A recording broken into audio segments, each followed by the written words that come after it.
comentario de el doctor Alfonso Bouzas, que felicita a Pablo Franco y dice: felicitación al amigo Pablo y una afirmación a su consideración. Los sindicatos pierden legitimidad en tanto han dejado de representar los intereses de los trabajadores. Eso mismo decía Susana hace un momento, ¿no? Esto implica que no reparan sobre lo que al trabajador de hoy inquieta, necesita, debe ser la nueva, necesita, le mueve, dice ahí. La anterior idea la planteo en la hipótesis de que es con independencia de si se trata de un contrato de protección o no. Me gustaría que quienes quieran comentar al respecto, incluido Pablo, lo pueda hacer como autor del texto. Y bueno, sugiere que se siga investigando. Y también hay algo que Alfonso Bouzas también para Susana Prieto, ¿sí? Dice: tenemos también que cambiar la cultura laboral de los empleadores y si no es posible, llegamos a la conclusión de que la corrupción es congénita de las relaciones humanas y con ello nuestra economía no tiene solución.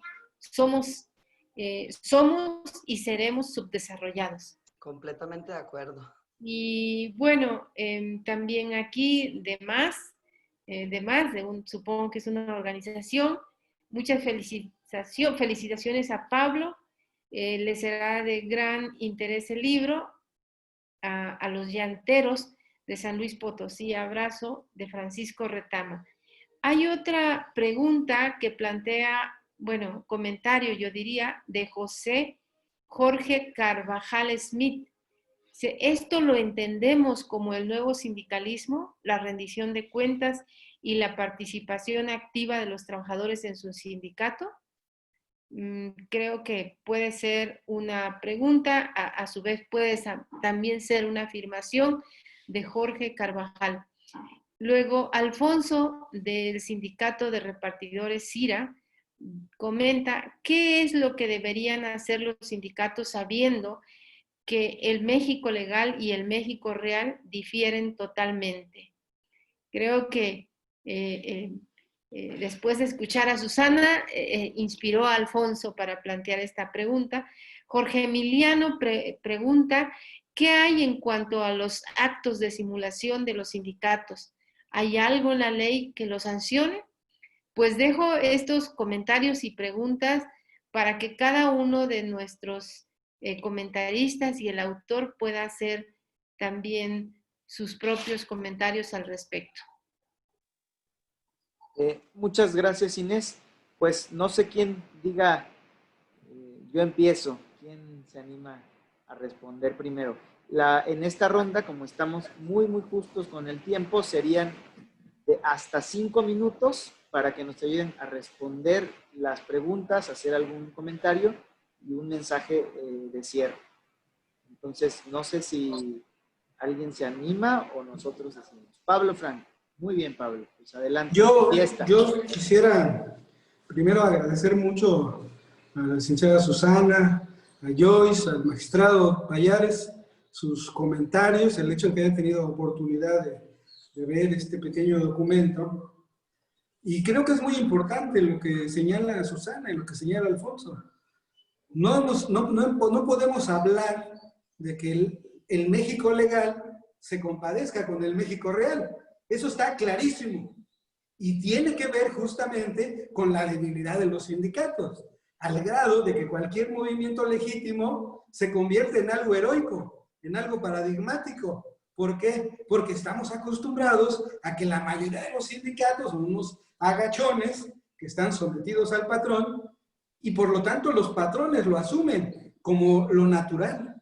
Hoy día teníamos un debate hace rato en el Universal sobre la iniciativa de López Obrador sobre el outsourcing y decía un señor de una empresa que a eso se dedica, dice, es que tienen que consultarnos a los que sabemos de tercerización, Entonces yo le decía, ya no pudo salir al aire porque ya no me dio oportunidad el tiempo, pero yo le decía, es como si queremos legislar sobre secuestro, entonces tenemos que consultar al Mocha Orejas, ¿no? Porque es el que sabe. Entonces, evidentemente que tenemos que construir algo nuevo. Y por supuesto que yo creo que es totalmente válido el cuestionamiento de Susana en el sentido de que la coyuntura no puede esperar al desarrollo de la reforma. Yo en algún momento del texto digo, hace falta política pública para promover y garantizar estos derechos, que no sería ninguna concesión, es una obligación del Estado. Pero también hace mucha falta la gran participación de los trabajadores. Es decir, hoy día está claro que sigue habiendo temor, sigue habiendo ignorancia, sigue habiendo desinformación, y eso, de entrada, lo que podemos hacer nosotros, desde lo que hacemos, pues es compartir esta información, buscando que algún día sea útil a los trabajadores. Pero también en la coyuntura tenemos que posicionarnos en favor de la exigencia que se hace. Creo que eso es lo menos que podemos hacer, y yo creo que la exigencia de que desde el gobierno federal, desde otras instancias, se tutelen esos derechos desde ya, creo que la asumimos, por lo menos yo la asumo, creo que es lo menos que puedo hacer, ¿no? Y yo quisiera decir, por último, que con todo y eso, efectivamente tenemos un presente complicado por la falta de conciencia de clase de los trabajadores, pero es una falta de conciencia ciudadana de todos, es decir, mucha gente aspiraba a que con su simple voto en el 2018 muchas cosas se corrigieran, y creo que nos ha quedado claro que no, que tenemos que asumir los derechos y ejercitarlos, y convertir, en el caso de las organizaciones sindicales, en lo que deben ser organismos de autotutela.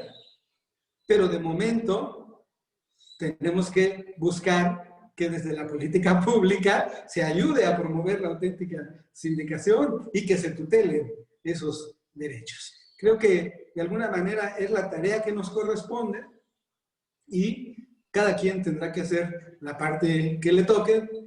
Creo que yo, que he sido también litigante, que he sido abogado de sindicatos independientes, entiendo perfectamente el reclamo de Susana, y por supuesto que me sumo dentro de las posibilidades que tengo ahora con ello. Gracias. Gracias, Pablo. Pues vamos a escuchar ahora a... ¿Les parece bien que sea Joyce, luego Sergio y cerramos con Susana?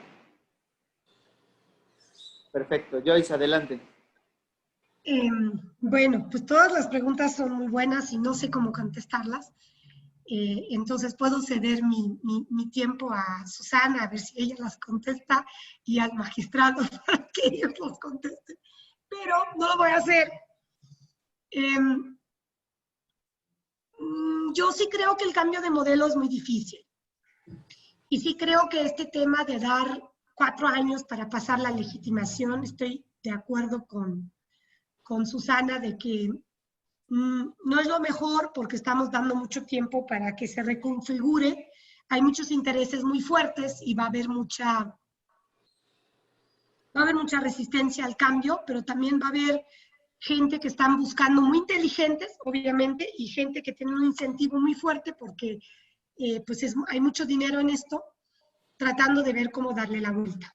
Entonces, me parece que no es tan sencillo que haya un cambio de paradigma.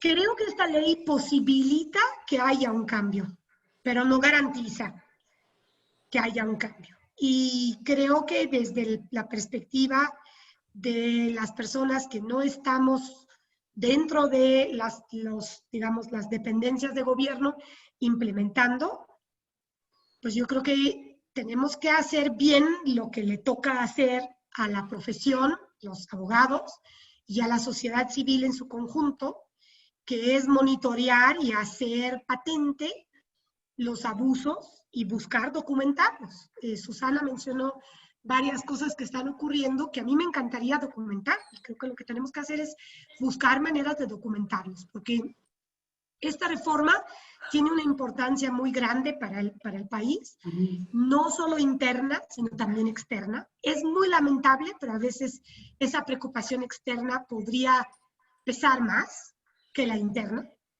Y entonces lo que tenemos que hacer es hacer patente lo que no está funcionando en cuanto no funcione. Pero yo creo que siendo más positivos, lo que tenemos que hacer es buscar maneras innovadoras de informar al trabajador. Y el trabajador se puede informar de una manera realmente muy sencilla, pero sí se requiere un esfuerzo conjunto de todos, ¿no? Muchas gracias. Ya el resto para ellos, que sepan contestar. Gracias, Joyce. Ahora toca el turno de Sergio. Adelante, Sergio, por favor. Gracias, Ángel.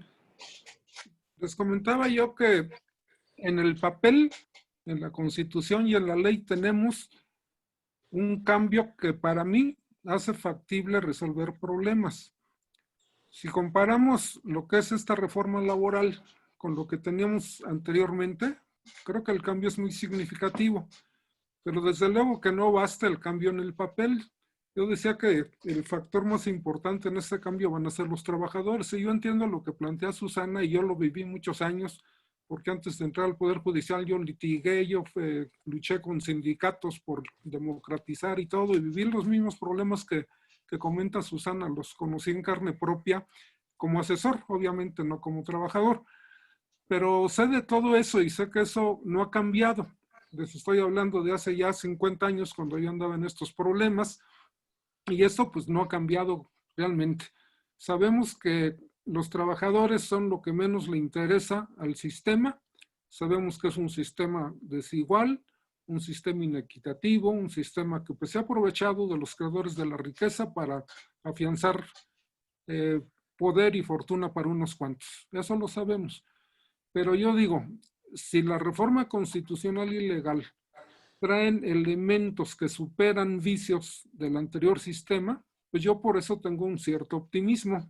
Nada más les comento que yo ya soy magistrado jubilado, así que ya tengo 3 años casi en retiro, pero bueno, he seguido de cerca toda esta evolución del derecho laboral, esta reforma. Me interesa mucho, le he analizado, he escrito algunos libros en relación a ella, y yo veo que hay un cambio muy importante. Si antes uno de los problemas, como apuntaba el doctor Franco y yo se los comentaba, era el tripartismo, pues el tripartismo desaparece con esta reforma. Ya no vamos a tener juntas que se encargaban simplemente de burlar los derechos de los trabajadores, porque ahí estaban enquistadas las cúpulas sindicales y las cúpulas empresariales. Ahora la responsabilidad va a ser de los jueces, que yo sé que los jueces hemos sido en la sociedad mexicana pues un elemento que no se le ha aceptado mucho. Hay muchas críticas contra el trabajo de los juzgadores, muchas veces justificadas, pero hay juzgadores de todo tipo, como en todo tipo de actividades en la sociedad.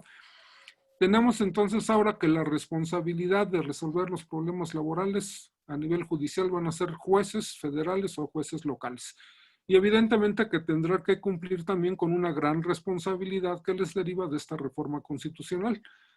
Vamos a tener también un órgano para registro de sindicatos, de contratos colectivos de trabajo, que supera el anterior modelo.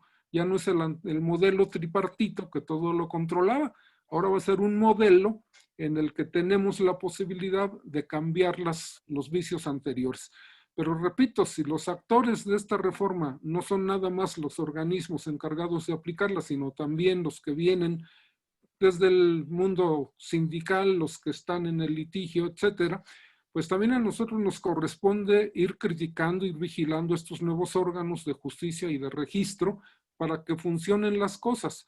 Pero los trabajadores tendrán que poner su granito de arena, participando en la vida sindical, interesándose en organizarse y contrarrestar lo que ha sido este sistema tan nocivo de sindicato representativo. Ahora va a ser un sindicato diferente si los trabajadores se deciden a participar. Y yo entiendo lo que dice Susana, el trabajador está expuesto. Desde el momento en que pretende organizarse, ya sabemos que el patrón le echa el ojo, y si simplemente lo corre de la empresa, pues con eso se desalienta la actividad sindical. Yo sé que eso pasa, yo lo he vivido, repito, pero pues eso es algo a lo que los trabajadores tendrán que enfrentarse para poder ir superando esta situación. Su organización, el decidir enfrentarse al patrón, el decidir enfrentarse a las centrales sindicales, el decidir también denunciar los malas actividades del juzgador o del registrador ahora que vamos a tener, pues va a ser importante también. Pero yo creo que este cambio que tenemos ahora en la Constitución y en la ley, pues sí, nos permite tener una posibilidad diferente para que se promueva la libertad sindical y para que tengamos auténtica justicia. Lo veo claro con cierto optimismo porque simplemente comparando con lo que había antes, pues si no viera yo con optimismo estos cambios que se dan en el papel, repito, pero que son factibles en la práctica, bueno, pues simplemente ya no tendría nada que hacer en este mundo laboral. Diría, pues ya es imposible el cambio y aquí mejor ya cerramos el capítulo y nos dedicamos a otra cosa. Así que bueno, pienso que puede ser útil la reforma laboral, pero hay muchos actores involucrados en ella que van a tener que cumplir con su responsabilidad para que esto sea una feliz realidad. Gracias. Muchas gracias, Sergio. Y bueno, por último vamos a escuchar a Susana. Adelante, Susana. Magistrado Pallares, muchas gracias. Gracias nuevamente a todos por permitirme de alguna forma retroalimentarme de sus conocimientos. No es que yo sea muy optimista, lo que pasa es que quizá llegué a este panel en un momento en el que no soy optimista ni con la ley, ni con mi vida, ni con nada, porque acabo de ser aprendida y me mandó el gobernador de Tamaulipas 24 días al penal de Tamatán, uno de los más peligrosos del país, por haber demandado la titularidad de los contratos colectivos de trabajo a la CTM en 40 empresas en Tamaulipas.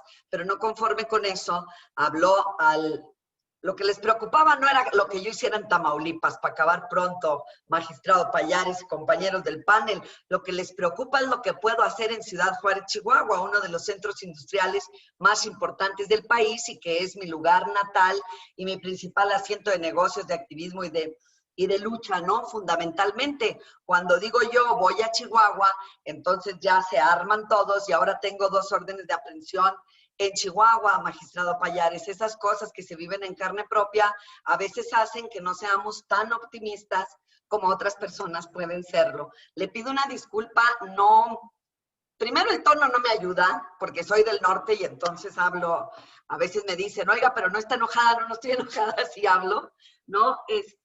Y después pues no he tomado esto quizá con el optimismo que su experiencia obliga a que tengamos, porque evidentemente ver las cosas desde el punto de vista legal y no desde el punto de vista práctico o en conjunto, pues nos hace ser un poco más optimistas. Sí, yo coincido con ustedes en que hay avances, pero también, pues lo que estamos viendo nosotros no es nada halagador para que los trabajadores se sigan organizando y que realmente ejerzan, como dice el compañero Pablo Franco, sus derechos y todos los panelistas. Esto está en manos de los trabajadores. Pero de hace 50 años a la fecha, por ejemplo, los parques industriales en mi ciudad, Ciudad Juárez, estaban en las afueras de la ciudad, magistrado. Ahora hacen parques industriales a modo, como decía Joyce, hacen la industria aquí y alrededor los fraccionamientos. Entonces, para mayor comodidad para un trabajador perder este empleo que está cruzando la cuadra o caminando 2 calles de su casa, también inhibe mucho el hecho de que los trabajadores ejerciten sus derechos. A mí me gustaría contestarle a un compañero que nos dice aquí que si respecto al comentario de Susana Prieto, que si algunos de sindicatos, no, todos, descuentan el 4% en Matamoros del total de los ingresos de los trabajadores, no aplican el artículo 110 de la Ley Federal del Trabajo. No, compañero, me parece que eres Jaime, no lo aplican. En Matamoros no te reciben las promociones, no te las sellan de recibido. El presidente de la Junta, si tú vas a decirles que vas a renunciar a un sindicato, que quieres que le notifiquen mediante un procedimiento no litigioso, que no tiene conflicto, a la empresa que deje de descontarte cuota, que ya es tu derecho, que está vigente y que está en la ley, ¿sí? No te recibe, ni siquiera te ponen el sello ni te dicen no al lugar acordar. Y tenemos muchos videos que lo prueban. Pero además de eso, compañero, los albañiles en Matamoros pagan el 3% por descuento de nómina. Y ahí está el capataz esperándolo, que pertenece o trabaja para la organización sindical y aparte le baja 250 pesos por semana en efectivo, de lo cual no hay ningún registro de todo el dinero que juntan y le dicen o te mochas o pierdes tu jale. Es muy crudo tener que confrontar, sin ser político, la verdad de la corrupción que se vive en nuestras instituciones en el país, máxime cuando hablamos de sindicalismo. Yo no fui por mi linda cara a Tamatán, fui por hocicona, creo yo. Digo, por andar diciendo las cosas tal y cual son.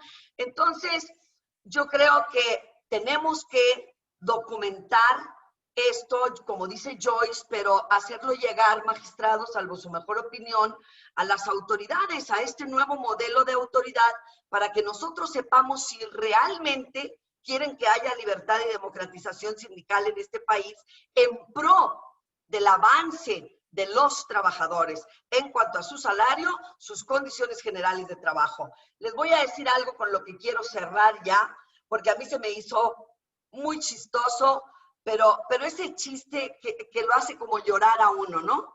Hay trabajadoras que pertenecen al sindicato, al CEJOIM, que es un sindicato de los más viejos, o el más viejo de Matamoros, Tamaulipas, que cuando se cambiaron al sindicato de SNITIS, el independiente, les dijeron, está bien, un secretario que es más pausadito, muy bien, váyase para allá, pero ahora la clínica que tenemos en el sindicato ya no la puede utilizar porque ya pertenece a otro, y no va a poder utilizar el rancho, que no pudieran utilizar la clínica, que ustedes saben que es ilegal porque los derechos sindicales son irrenunciables y los trabajadores que pertenecieron a ese sindicato son copropietarios de esa clínica y sus utilidades.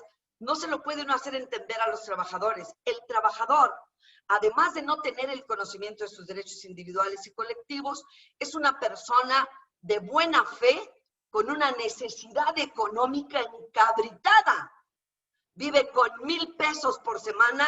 Creo que ninguno de nosotros sabemos cómo le hace para sostener a una familia con esa cantidad, y que lo amenacen con perder su trabajo por ejercer sus derechos, me parece que ellos no la piensan. Ellos se quedan como están y siguen siendo pisoteados. Por eso yo sí considero, sí sería optimista en ese sentido, pero no me da buen mensaje la autoridad. Espero que rectifique y espero que realmente sea desde la autoridad, desde el gobierno federal, quienes nos ayuden con los propios recursos de los mexicanos a enterar a los trabajadores de lo que es menester hacer o necesario hacer para que realmente esta reforma laboral ayude a que las bases, a que la fuerza de trabajo de este país progrese, porque cuando ellos progresen, vamos a progresar todos.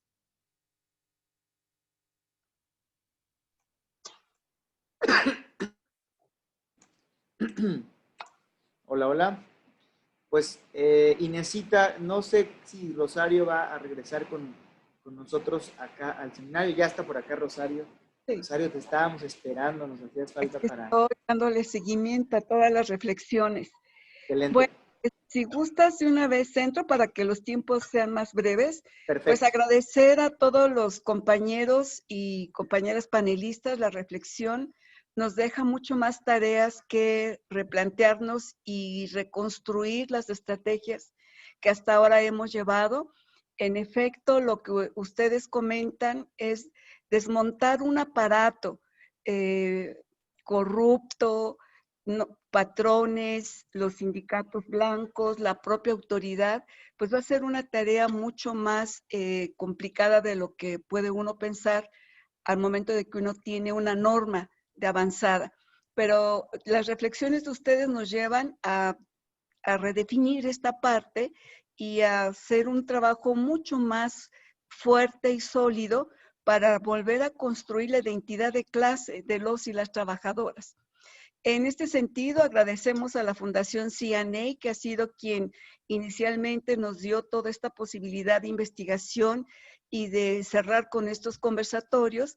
de tener estas tareas que hoy nos quedan mucho más claras y precisas para poder desmantelar de una manera mucho más de fondo y a corto plazo, en lo que pueda implicar el corto plazo con todas las complicaciones que implica, pero creo que es una tarea que asumimos y en ese sentido agradecemos la participación también de las personas que estuvieron vinculadas al conversatorio y reitero el agradecimiento a la Fundación CNA, a la Fundación Ever y bueno, la Red de Mujeres Sindicalistas que seguimos colocando junto con todos ustedes estas reflexiones. Muchas gracias.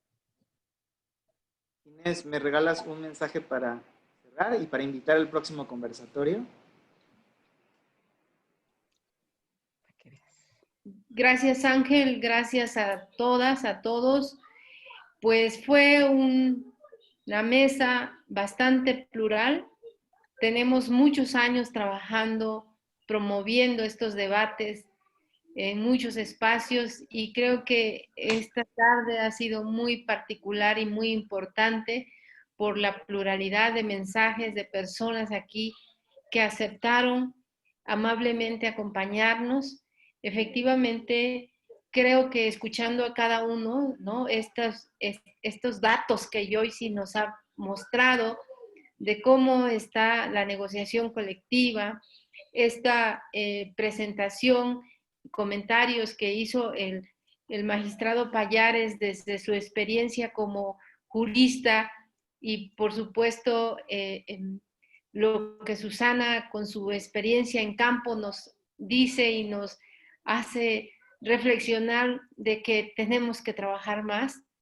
Me parece que todo esto nos lleva a concluir que el texto que Pablo hoy nos regala es más vigente que nunca, porque cualquiera podría pensar que con la reforma de 2019, que por primera vez establece los medios legales para avanzar hacia la democracia y la libertad sindical, eso es suficiente ya. No. Estamos a un año y medio, digamos, de haber consolidado una reforma tan importante, una reforma que aspiramos muchos, por los que luchamos muchos y muchas, y pensábamos, pues ya se hizo, ya está ahí y listo, y ya no necesitamos más. No, este es el principio, ¿no? Y como lo reiteró tanto el magistrado Pallares, y creo que todos y todas, si esos papeles no toman vida, si esos papeles, esas normas, esos artículos, no es del conocimiento de las y los trabajadores, y Pablo lo dijo tanto al principio y en su texto, pues no tiene, no sirve, ¿no? Son letra muerta.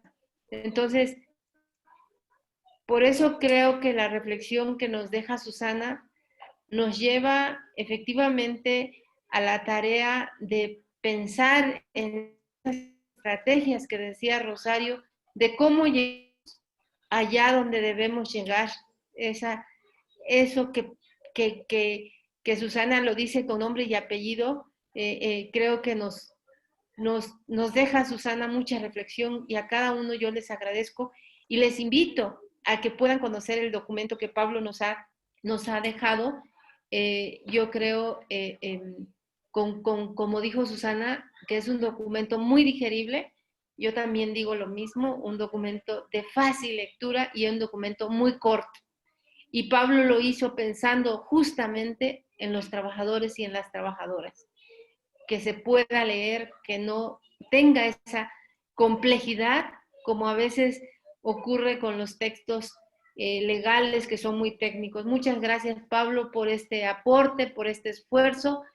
Reconocemos tu historia también de lucha y de esfuerzo, así que nos sentimos muy contentos desde la Fundación y contentas en la Fundación Ever por acompañar a la Red de Mujeres Sindicalistas para presentar este documento, y que esperamos que sigamos cooperando con la red. Gracias, Rosario, gracias, Ángel, gracias a cada uno y a cada una de las personas que nos acompañaron, a nuestros comentaristas, mil gracias y les invito a que nos encontremos el próximo martes a las 4 de la tarde. Vamos a presentar un texto sobre los trabajadores y las trabajadoras migrantes en México. Así que, pues, les haremos llegar la invitación, tanto la Red de Mujeres Sindicalistas como la Fundación Friedrich Ebert, y pues reitero nuestro agradecimiento de parte de las dos organizaciones. Muchísimas gracias, Ángel, a todos. Gracias. Muchas gracias. Hasta luego y que estén muy bien. Nos vemos el próximo martes. Hasta luego. Gracias. Muchas gracias. Adiós.